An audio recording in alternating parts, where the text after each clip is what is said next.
All right, now I want to talk about HealthNet and Humana plunging today on losing a $55 billion contract to provide health care for the military. Let's bring in Bloomberg's Adam Johnson with more on this story. Oh, guys, this is so painful. HealthNet down 14%, HealthNot.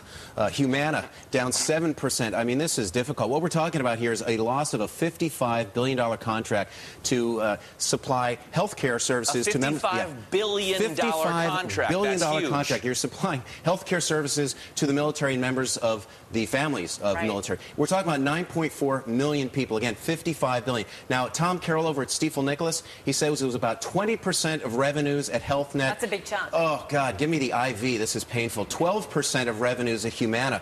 I mean, this is just awful. This is a black hole. The strange part, this particular analyst is joined by Scott Feidel over at Deutsche Bank, as well as Justin Lake at UBS.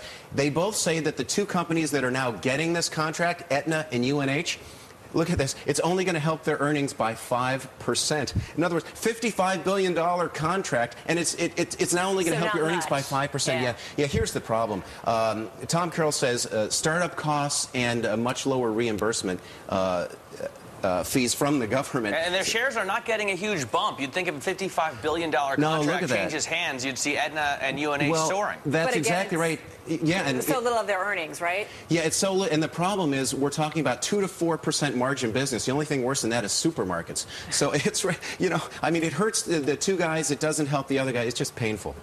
Yeah, painful. And definitely moving, that's for sure. All right, hey, Adam, thank you so much.